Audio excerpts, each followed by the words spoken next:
All right, hey, what's up, guys? So UFC 273 is happening this weekend, headlined by Alexander Volkanovski versus the Korean Zombie, and we're here to break down the card. So starting off with the main event, we have Volk versus Korean Zombie. What do you guys think about this fight? Um, well, I think isn't Volk like a -7 or 800? I Yeah, something think ridiculous. Like that 850 or is something. well warranted. Volk doesn't really have any glaring weaknesses.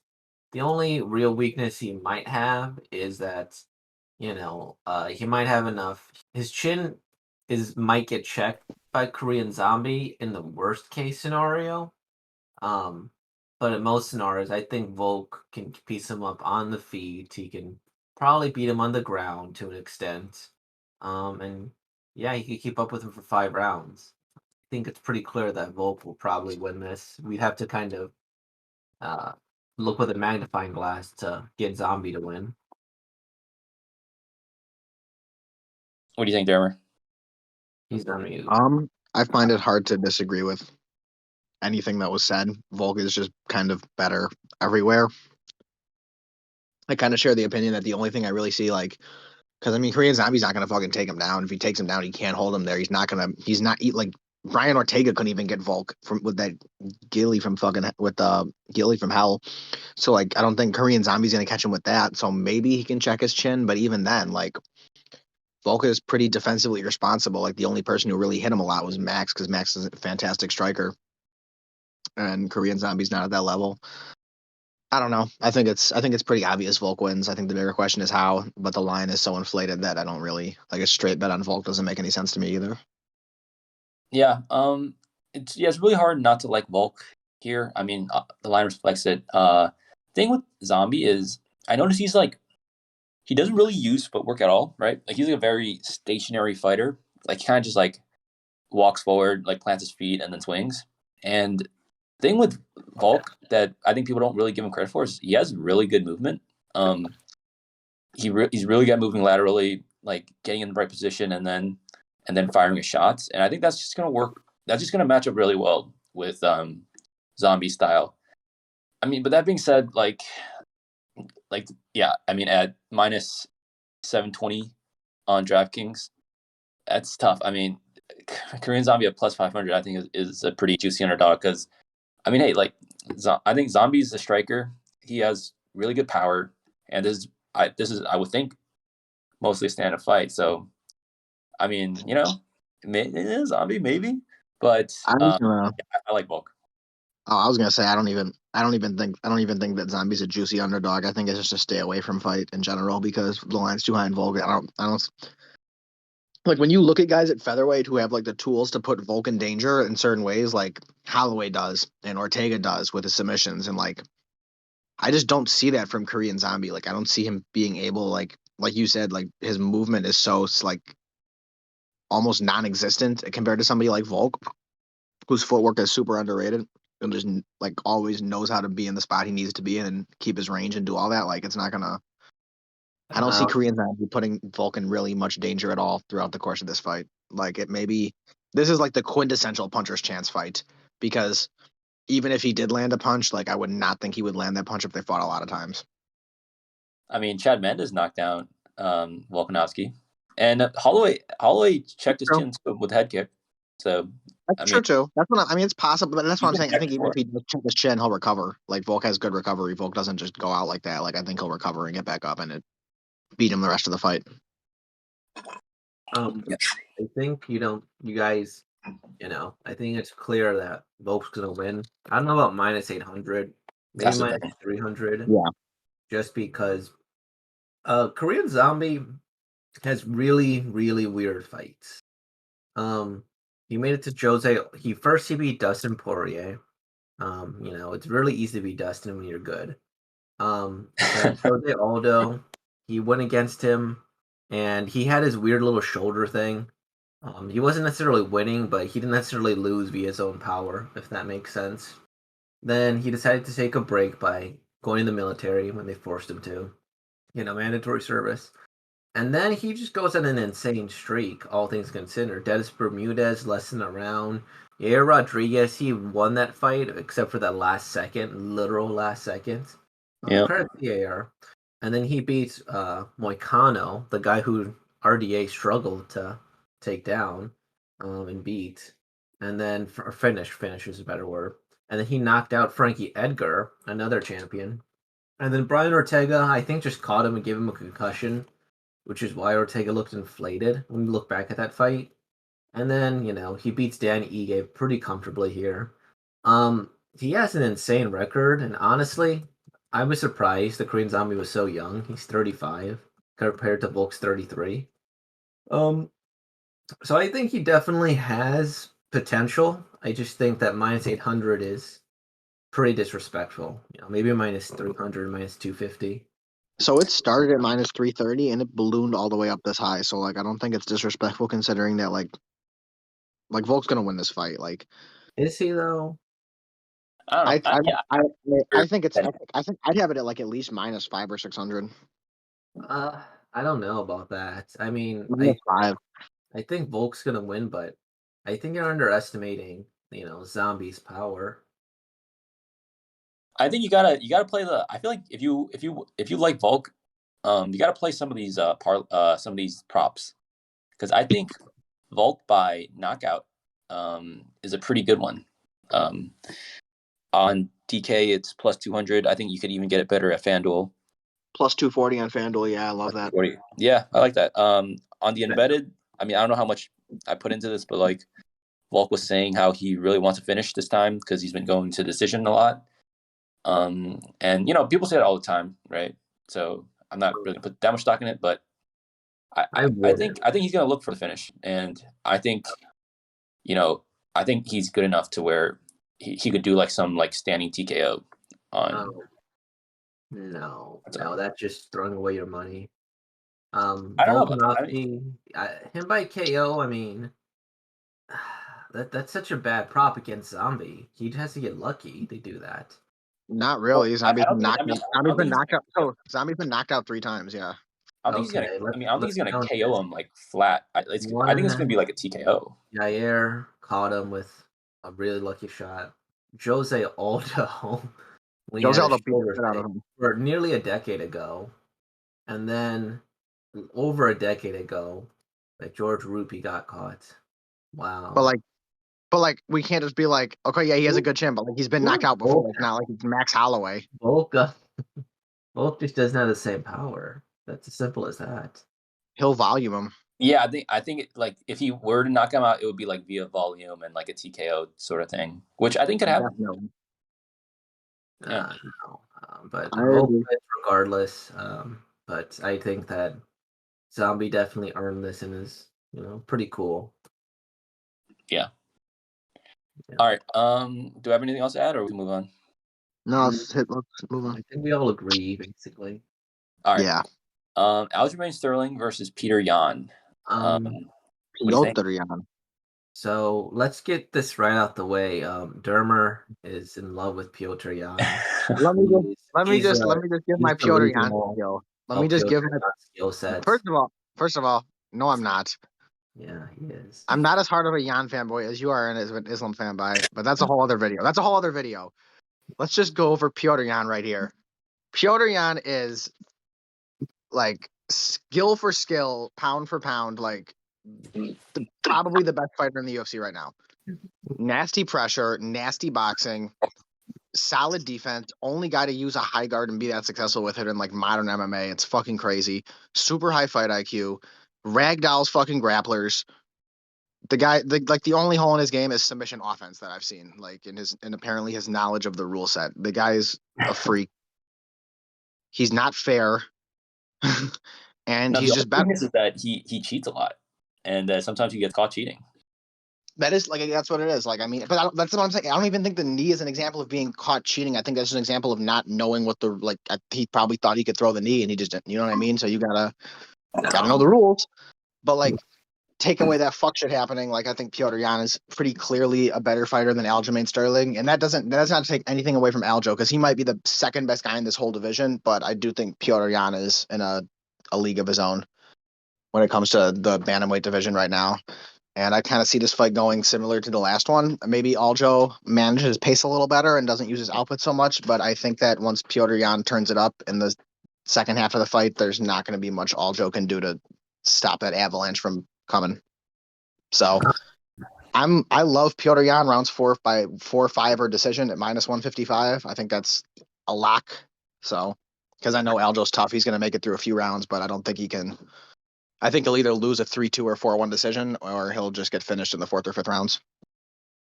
I don't know. I think that kind of proves the point that you're delusional about Yan.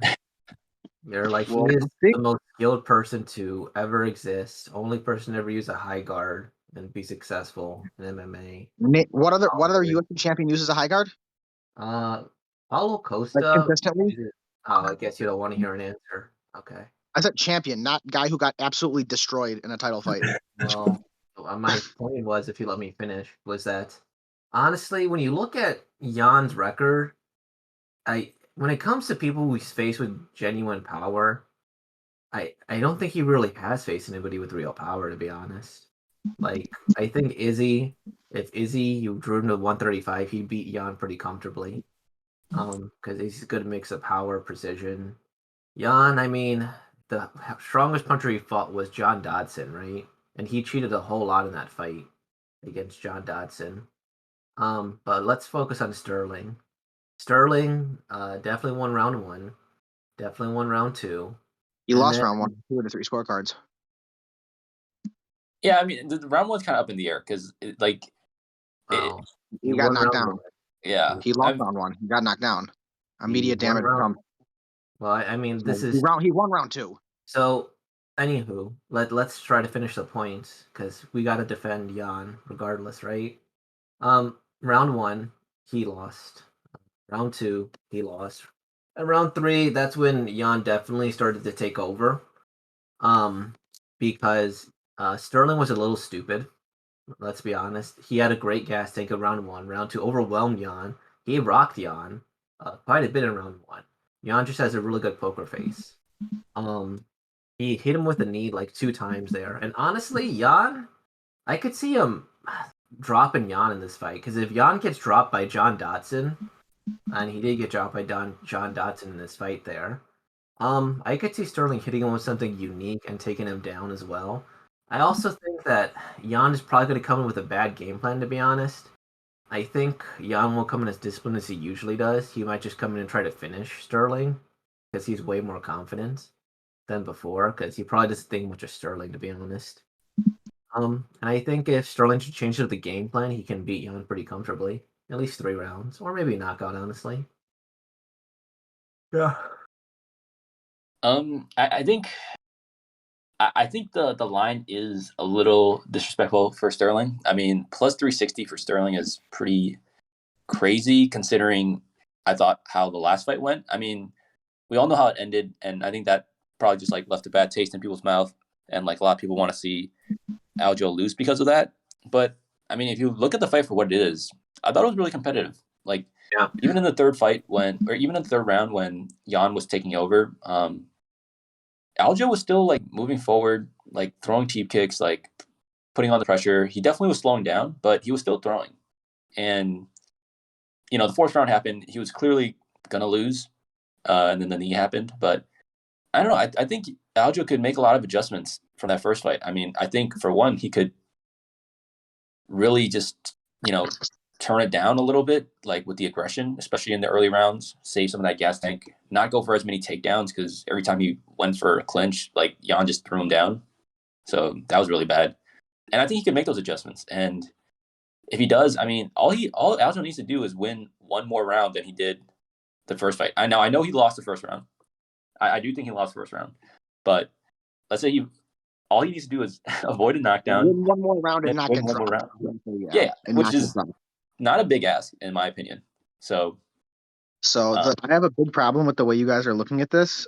Just in terms of like, I think you guys have made a lot of valid points on what Aljo can do to make this fight like just as competitive. But like, Petr Yan can make adjustments too. He's not going to come in with the same fucking game plan. Like I think I think it's disrespectful to assume that like he's gonna like someone who's came in like one of the smartest fight like in terms of like his in-fight IQ and like making adjustments and all this and like game planning and doing all this, like one of the smartest fighters in the game is suddenly gonna turn retarded for this fight. I just find it hard to believe. And then I don't know. I think if a rematch favors anybody, it's Petr Yan because he's a guy who takes time to get going and make reads, but now he's already had 17, 18 minutes in the cage with Aljo to kind of make those reads. I don't think he's going to get started as slowly as he did. I think you So may. I think the rematch being a benefit to Yan. I think that's fair. The Weasel made a similar point that Jan might move a little bit faster because he had some adjustments, but I think you bring up some points that are just false. Petr Yan, if he's so smart, why did he lose to Aljamain Sterling? Like, that's literally one of the things. He broke the rule. Okay. One sec. Do we not all agree that John Jones has one of the... One sec. We all say John Jones is one of the highest fight IQs ever. Lost a fight for an illegal elbow. Like, shit happens. Like, I think, no. I think there's a distinction. There's a distinction between like fight IQ and like knowing the rules. Well, yeah, I think Jan definitely does have really high fight IQ. No, but the difference. Well, Jan, he cheats a whole ton. I think that's the thing. If you ever call him on his cheating, then that's not going to be good. I could easily see him losing a point, to be honest, because I could see him being on high alert because of Jan's tendencies during this fight here. I don't know if there's a single fight in the UFC he hasn't cheated in, and either he knew the rule, he knows the rules. Yeah, he knows the rules. He just chose to be really stupid and attack him. He chose to deliberately headbutt Magomedov. Yeah. Like, you could, on one hand, you could say it's smart to cheat. On the other hand, you could say it's really stupid to cheat because he probably was going to win that fight. And I had money on Jan, to be honest, in that fight. And I was really disappointed when Sterling won, but I don't know if you can really say he's smart for doing that. He doesn't have a coach anymore. You know, he was like, hey, Henry Cegodo, can you coach me? Because I don't like my coaches, you know? So. I mean, so the thing is, like, I think he's going to have ATT guys in his corner. I think he's working over there right now. Sean O'Malley in his corner? That's a legitimate question. I don't know. I mean, I think he'll have some ATT guys, and then we'll see if he has any fun people like Sean O'Malley. I don't think that's going to happen, though. I'm pretty sure it'll just be some ATT guys. Yeah. Maybe one of his Tiger teammates if they're in America. That's fair.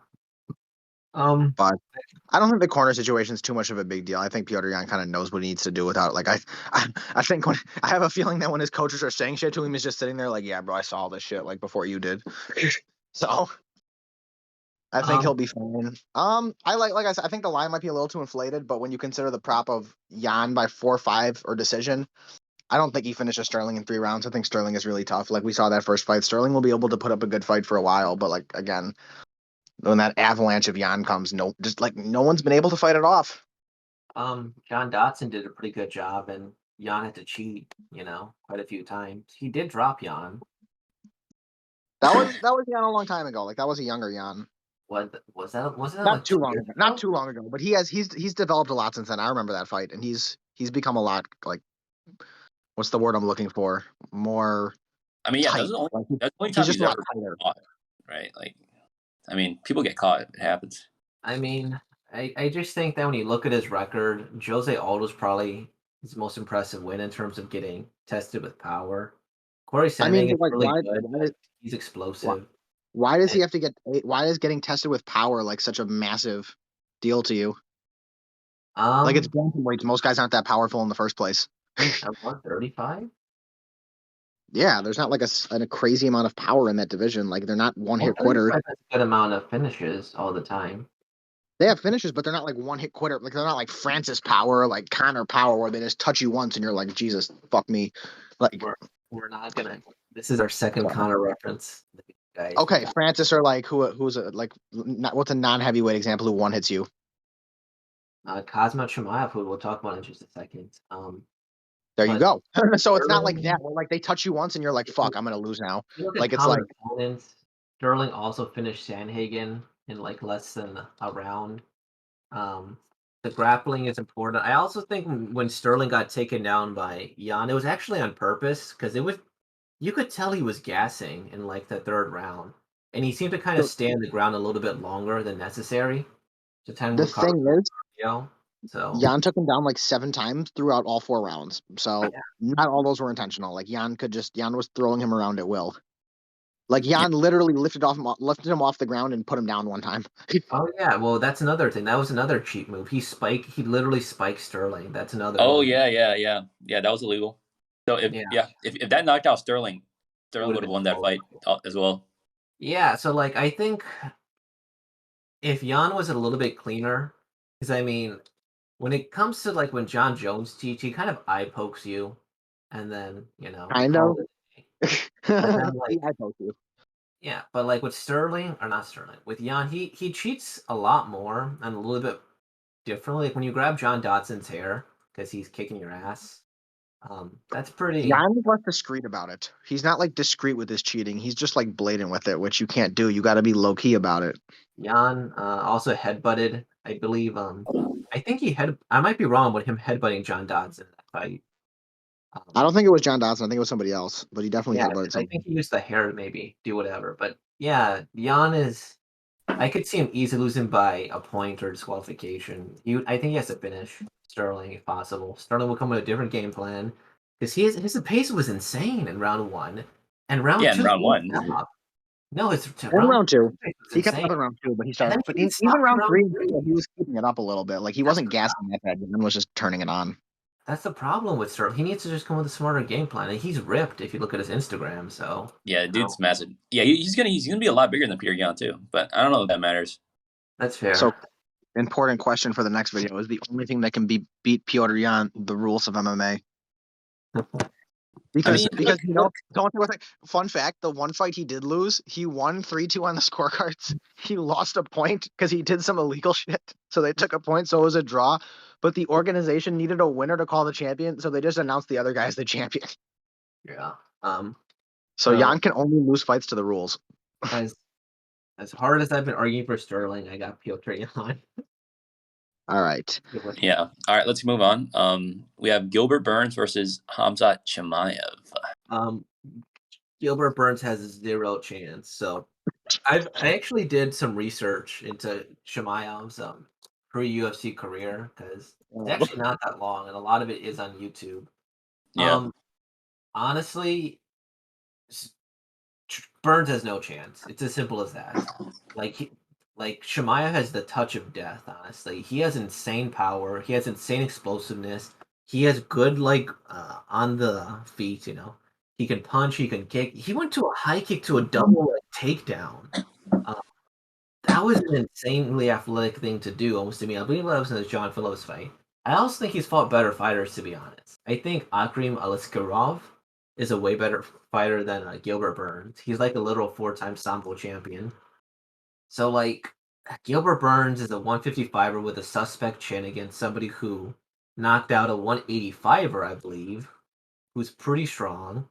I think he's just stronger than Gilbert Burns. I just don't see a path for Burns. He can't take him down. He's not going to knock him out. I mean, he might have to flash, I don't even want to say Ryan Hall, because Ryan Hall sucks. I think we're going to use Josh Jiang now, because Josh Jiang, shout out to this man, he medaled at his last tournament. So I'm definitely better than Ryan Hall. Oh yeah. I mean, I've never done jiu-jitsu a day in my life, and I'm better than Ryan Hall.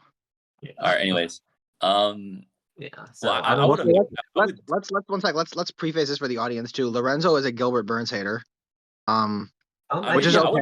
I would pump the brakes on saying that Ikram Alaskarov is better than Gilbert Burns. I don't know. Yeah, we're gonna pump the brakes a little on all that. Let's give Gilbert Burns his due.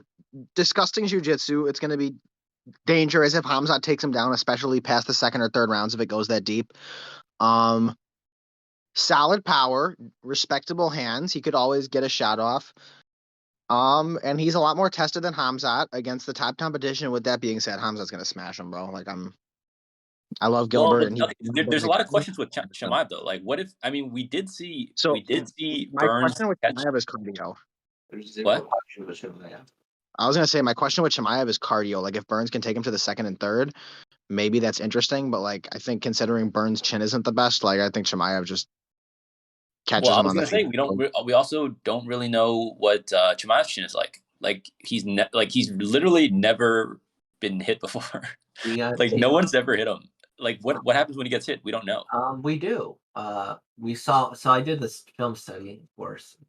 Ikram Moleskarov hit him clean a few times, and he just ate it. I can't pronounce. I don't want to say this guy. Mzwandeli Halangawa fought him, hit him quite a few times, and he just kind of ate it. Ole Magnor was a pretty easy fight for him as well. Like he's been hit before. It's just that he's a beast, man. That's all it is. It's as simple as that, to be honest.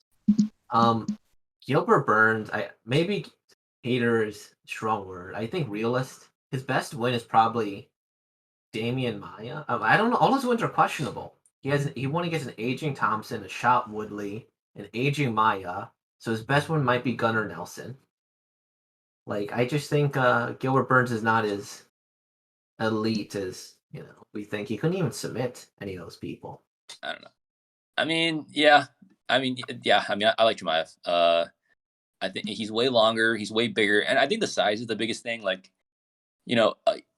Gilbert Burns does have really good jiu-jitsu, a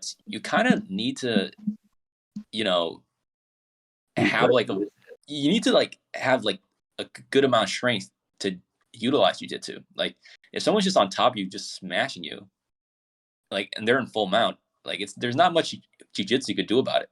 So, and I think that's just what's going to happen. I think Chimaev is probably just going to take down Burns, get into side control, get into full mount, maybe take it back and then just smash him, just TKO. So, yeah, I'll respect to Burns, but I think he's too small in this matchup, and I don't think he's going to win. But I mean, I think he can. I think there's a lot of questions about Chimaev that hasn't been answered yet, and I think so fast. Burns could maybe ask some. Yeah. So I don't know. I agree with that. I think Chimaev's probably the way it's going to go. I'm just going to stay away from it because the line is so inflated towards Chimaev, and Burns is a dangerous fighter in a lot of different ways. So no, I mean, I don't. We literally have this in footage, guys. You guys disrespected Burns almost as hard as I did in our Chimaev low diffs everyone video. We literally laughed when he said him. No, we're all picking Chimaev handily, but I don't know if I'd bet it at minus 600 is what I'm saying. Yeah, the line's the biggest thing, right? The line is the thing preventing us from betting. Yeah, free money.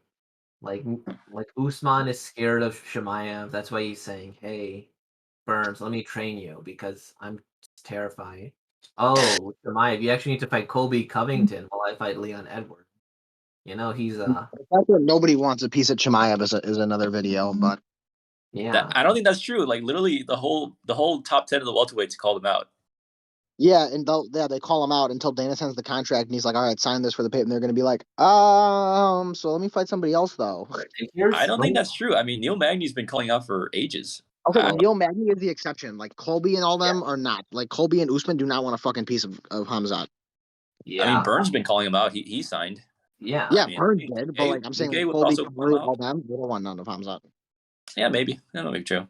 Probably Colby. Probably not Colby because Colby's kind of a bitch. Let's be honest. Yeah. Sure. So Neil Magny's the most game person at that weight class. 100%. 100%. Oh yeah, he is. No, actually, Bilal too. Bilal's been calling him out too. You gotta put some respect on Bilal. Bilal's calling him out.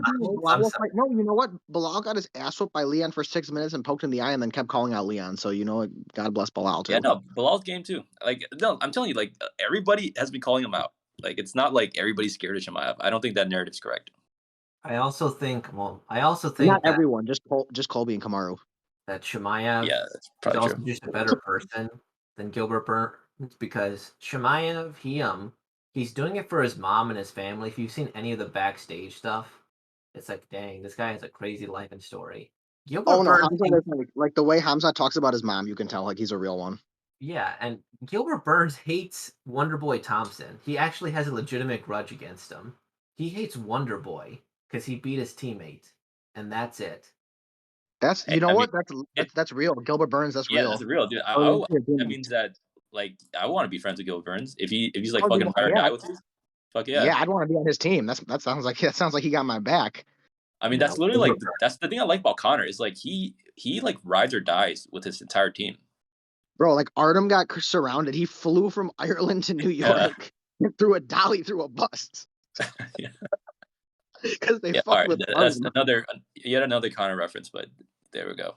We'll keep. Oh, God bless that feud. The Conor Habib feud was too much. They gave him so many great moments. Yeah. All right. Let's move on. Yeah. Mackenzie Dern? Mackenzie Dern versus Tecia Torres. Interesting fight. I mean, I think the main thing that comes into question. So, Mackenzie Dern, I've been high on her for a very, very long time. I think she's absolutely amazing with her grappling. I think the main problem with it is that how do I put this? Mackenzie Dern is like to grappling as I guess a knockout artist is to punching. Because Mackenzie Dern, if she gets you on the ground, you're done. You're that simple as that. She almost finished Marina Rodriguez in her last fight, but then Marina Rodriguez got saved by the bell. You just couldn't get down Marina, to be perfectly honest. And then because of that, Marina beat her on the feet there. And Tecia Torres, she's good. She's solid there.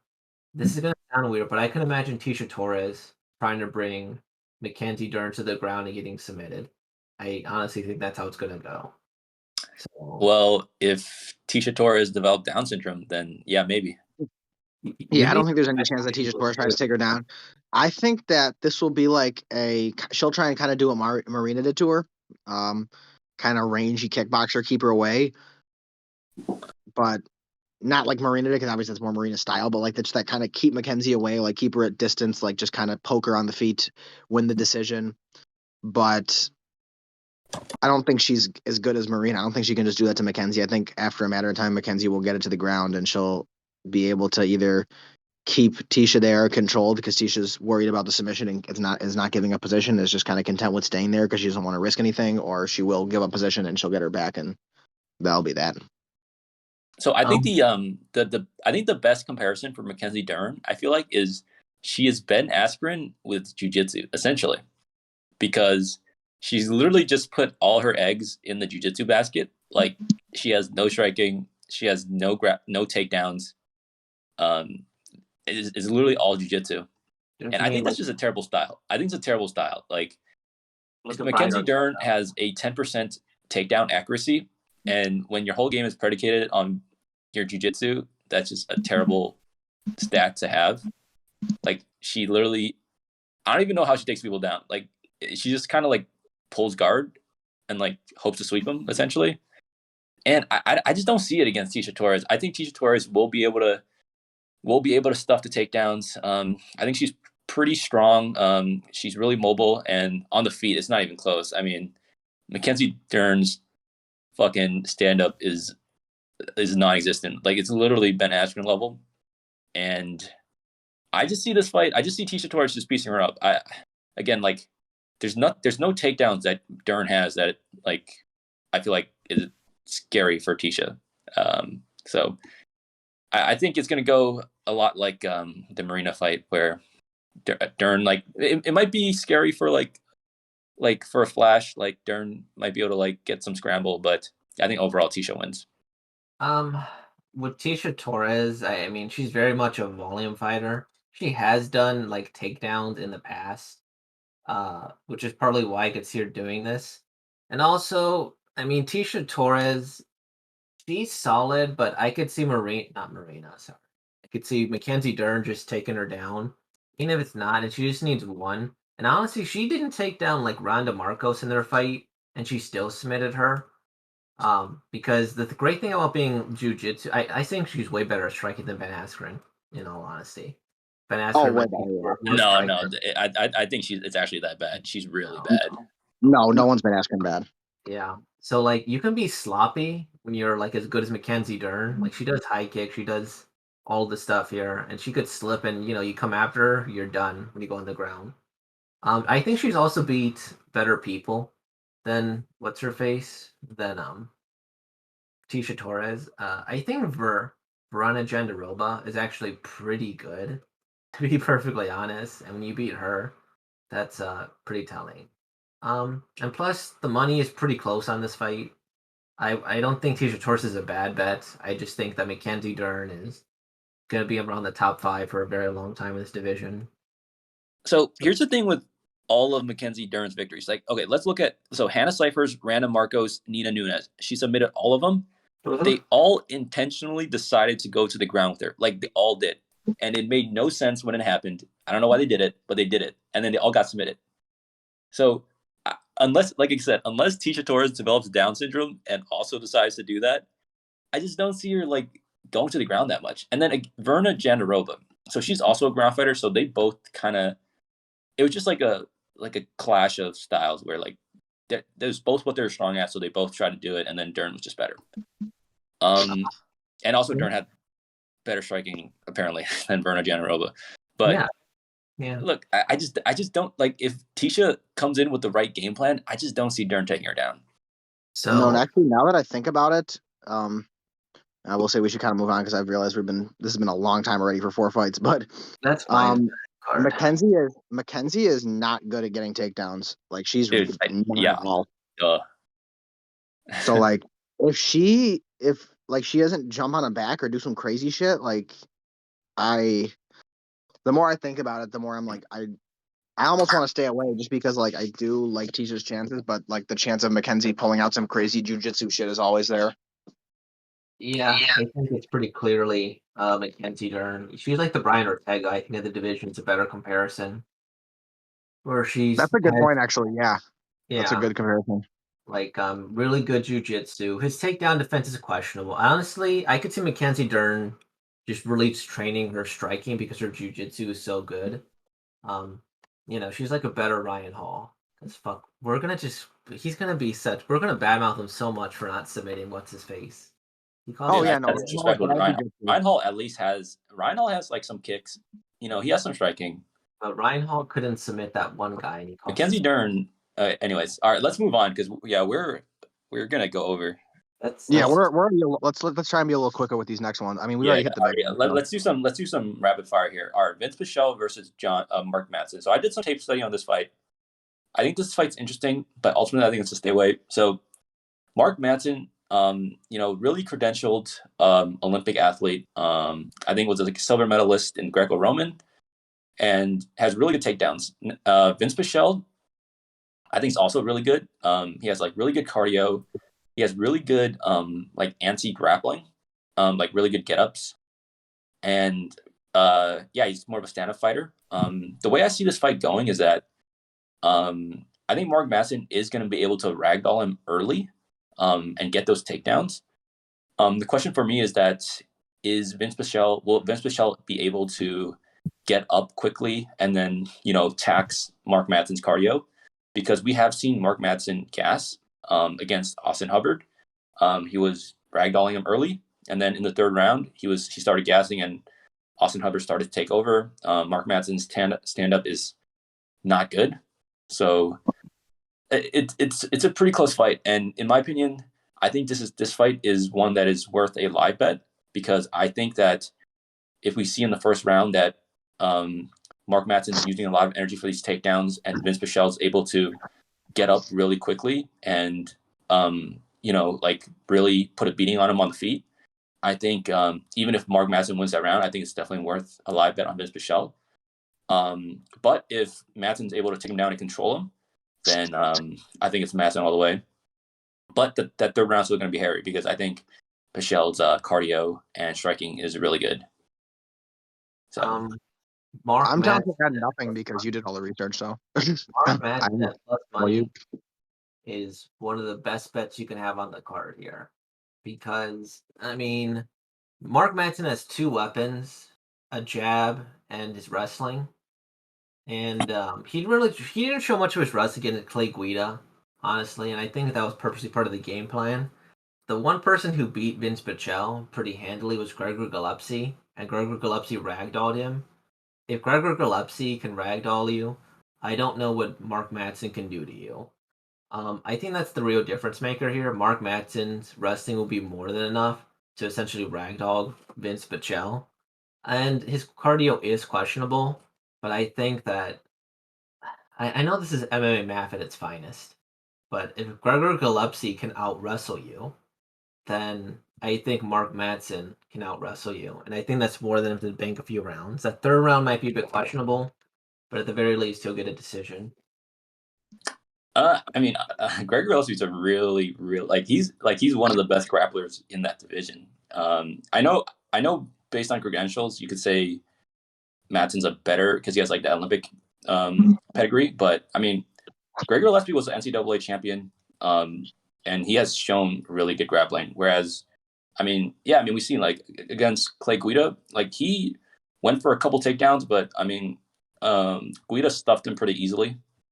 So he tried not to wrestle against Clay Guida very often, very purposefully. It's smart too. Austin Hubbard, again, he wrestled him, he gassed. Danilo Bellardo, I don't know if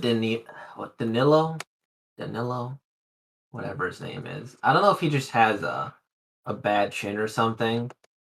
But the fact that Mark Madsen might have a decent amount of power. Vinc Pichel is good, but it's also like these people are also very old, both of them, and Vinc Pichel is the older one here. I think Mark Madsen with his Olympic level cardio can definitely, or Olympic level credentials, can beat the aging Vinc Pichel. All right. Do we want to touch on Ian Garry versus Darren Weeks? I know nothing. Ian Garry is a. I can touch that one real quick. Yeah. Sure. Okay. Ian Garry, I think we all saw his last fight when he brought his way into the UFC. Solid kickboxer, fun to watch. Has those quick little head kicks that just kind of snap out there. Decent, very solidly well-rounded, decent grappler. Does respectable everywhere. He got caught a few times, right? If my memory is not hazy. Yeah, right? yeah. It wasn't the best of debuts, I would say. Yeah. So I would say the one thing that sticks out to me was a little bit of like the defense. I don't know if that was, I want to say it was like maybe just like adrenaline flowing, just like nerves, first UFC fight, got a little out of control, got a little defensively irresponsible. And I think he'll tighten this shit up in this performance. I don't think Weeks is, of all like the young guys you could put against Garry, I don't think Weeks is the guy to pose the most threats. He's a little better than the guy he fought last time out, but I don't see it. I think Garry will just kind of range him, keep him away. Weeks is going to try and like clinch him and dirty box him and make it a dirty fight and a brawl and shit. But I think Garry will just be able to kind of keep him away. And if worst case scenario, like if Garry needs to take him down, I think he'll have that option too. So I just think Gary's better everywhere. And I will write off a little bit of the things I saw sus about his last performance to first fight nerves. So I think Ian Gary's pretty solid. I'm going to use him as a parlay piece. Real question: Why does he have so much hype behind him? I genuinely don't know. Is it just because he's Irish? Hey. He's fun to watch. He's pretty good. I think he's definitely like he's really big for that weight class. He's good striking. He has an exciting style. I thought he was impressive the first bout. He got hit a couple times that he probably shouldn't have, and maybe exactly that was just on nerves. I don't know. But the hype. He's Irish, so he gets that Connor hype, and then he's only 24. He's 8-0, and he's a very exciting fighter. Like he has fun fights. Oh, that's why he's hyped. Okay, because he's fun to watch. You'll see. Pay attention to his fight. It'll be fun. Ian Gary's a fun fighter, and he's so. Yeah. All right. Next fight we have Rozenstruik versus Tybura. That's a pretty good fight. I don't know why this is in the prelims, but here we go. It's probably going to headline the prelims if I'm guessing. Jairzinho parlay piece. The only thing you have to worry about is Jairzinho will probably wait around for a round or he'll plot around for a bit and then explode and knock out Marcin Tybura. Yeah, I don't know. I think that Jairzinho is just better. It's as simple as that. Better, stronger, more powerful. I'm never impressed with Marcin Tybura, in all honesty. Like, ever. So, Jairzinho parlay piece. I like Jairzinho as well. He's like minus 150, so I think you could just bet him straight up, which is what I'm going to do. Yeah. The thing with Tybura is that against strikers, he kind of takes a beating before he eventually wins. Like against Walt Harris, he was taking a beating. Against Greg Hardy, he was taking a beating. And then eventually he got to take down those guys and was able to finish them. But, so I guess the question is, like, will he be able to get the takedowns on Jairzinho? And I don't think so, because I think Jairzinho has, like, really good takedown defense. I thought he defended the Curtis Blades takedowns pretty well. The thing with him is, that like he really likes to wait a lot, especially when he's going against like someone like who's a dangerous striker or they could like take him down. But I think ultimately Jairzinho will be able to like find that punch to knock out Tybura. In the interest of keeping things going quickly, Right. I will say that I agree with what 95% of what you guys just said, and I like Jairzinho as a parlay piece. Why not 100%? All right. Anyways, do we really want to talk about Aspen Ladd versus Raquel Pennington? That's a terrible fight. What? What, dude? Lorenzo, all you. Yeah, I don't know why you guys always hate the women's fights. I don't always hate the women's fights. In the interest of going faster, you know more about this one. Please tab at it. This is a fight that I've been struggling with all weekend with my research here. Because initially I wanted to say Aspen Ladd, like pretty handily, to be honest. There, I think Aspen Ladd has really good wrestling. Her striking is a little questionable. I think the main thing with her is like she looked really bad in her last performance, like extremely bad, and it was up a weight class. But the week before that, she had bad a bad weight cut, and she had to move up the next week after.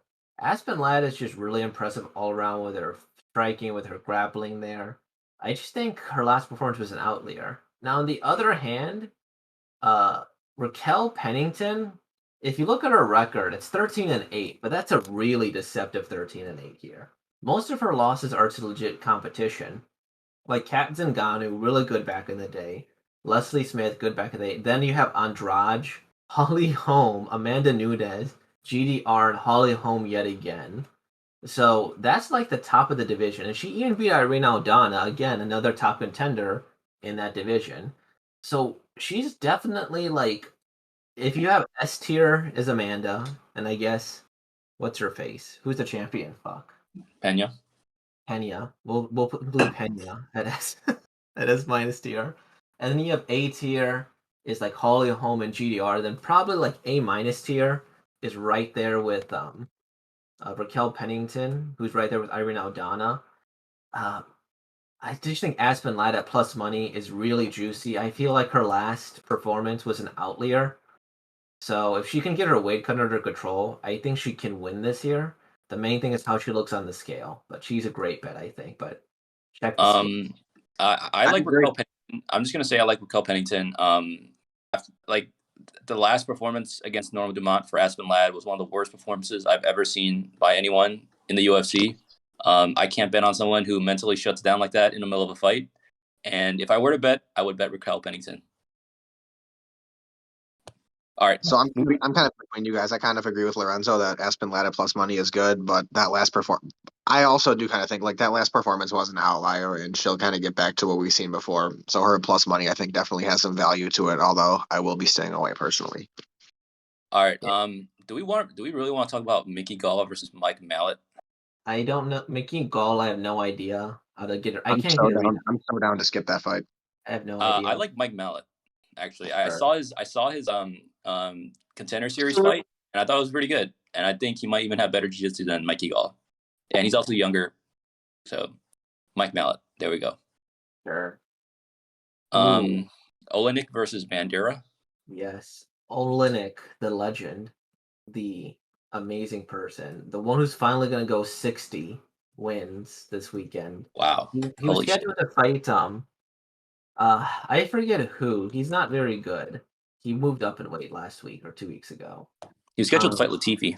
Latifi, yeah. I thought Latifi was a sure win. Jared Vanderaa, I'll say this. Alexei Oleinik is a better mixed martial artist in all aspects of the game. He's a better striker. He's better on the ground. The only thing he has going against him, and this is a major thing, is that Jared Vanderaa is younger and he outweighs him by about like 30 pounds or something, or 40 pounds even. Vanderaa is very okay. I don't think he'd ever make it ranked into the heavyweights, to be honest. His best win is Justin Tafa. And if Justin Tafa is your best win, I mean, I don't know. But again, Alexei Oleinik is just kind of old. That's his problem. With that being said, Alexei Oleinik who's gonna win. All right. Yeah, I have nothing to add. Dern, do you have anything to add? I do not. I think I'm good with all that. Yeah. Anthony Hernandez versus Josh Rem. Do we want to talk about that? I I have nothing. All right, we should also figure this out beforehand. All right, let's skip that. It's also because now it's Hansen and Rodriguez. That's Lorenzo, and then Santos and Arce is me. So. All right, yeah. Oh, Lorenzo, take it away. Audience, we each chose a fight to focus on individually. I chose Piera Rodriguez and Kay Hansen. Now, originally looking at this, I had Kay Hansen with doing very little research on Piera Rodriguez. But then the more I looked into Piera Rodriguez here, the more I was just like, damn, Piera Rodriguez is so good. One, she actually has legitimate power for her division there. So if she gets into a brawling match, which Kay Hansen tends to do, like her last fight against Corey McKenna, I could see Piera Rodriguez just flat out rocking Kay Hansen a few times. Maybe not finishing her, but rocking her. And Piera Rodriguez, good on the feet, and honestly, not bad on the ground. She mixes up the takedowns. When she's been taken down, she's reversed the position. And Kay Hansen, most of her hype comes from her Invicta run, and the fact that she's so young. She's 22. She's younger than you guys, right? And when you come in with that type of hype, it's like, whoa. But when you look at her record, one, she can't go to 125. Jasmine Davakis, I bet on her earlier in the year. She's the reason I'm ahead in our little game. She's just too big. Corey McKenna, most of the judges thought that she won, though I thought Corey McKenna split decision win. Jinyu Fry was pretty handily beating her round 1. Round 2, she took her down. Round 3, she took her down. And that win has aged really, really well. I just think that Piera Rodriguez will piece her up. She did really well against Svetlana Goldschlick. She knocked out other people. Against Velasco Machado on her Contender Series, she probably looked the worst that I thought she's ever looked. But I think she's better than Kay Hansen.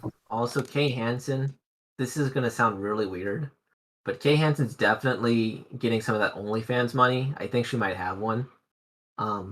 And I think that's detrimental when you're a UFC fighter, because if you're going against a brawler like Piera Rodriguez, I could see you being a little hesitant to strike with them. So I think Piera Rodriguez is a great value bet here, like minus 135. All right. Yeah. All right, my turn. Yeah. All right, So Arce. we have Julio Arce versus Daniel Santos. So we got Arce and Willie Cat Santos. First of all, this motherfucker was hard to find clips on Santos because if you look up Daniel Santos MMA, you're not gonna find shit. So I had to look up like Willie Cat Santos because apparently that's what he's known by. And then I found some of his old fights, and he's fun. He's definitely fun. So he's a solid kickboxer. The couple fights I saw, he landed some good shots on the guys. We're probably gonna see some spinning shit out of him. A couple spinning back kicks, things like that. He tends to throw a couple of those. With that being said, I think Arce is kind of a little better just as an overall mixed martial artist, which the line reflects. I think Arce is just more tested. His last fight was against Song Yadong, who's a super solid UFC bantamweight, far better than, I mean, he wasn't the best showing in the world. Song beat him pretty handily, but I mean, just being in the octagon with him, that's somebody far better than Willie Cat's ever faced.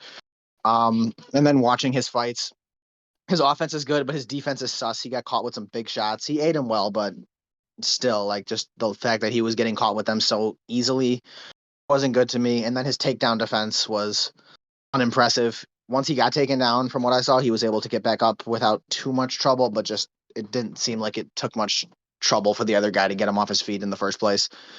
And against someone like Arce, who's just a lot more well-rounded, I think he just has more tools to win. I think if Arce can avoid like the quick, because he has snappy hands, Santos. Like I think if Arce can just avoid those like power shots and the crazy spinning shit, he just has a lot more tools to win. And I enjoy him a lot as a parlay piece at minus 200.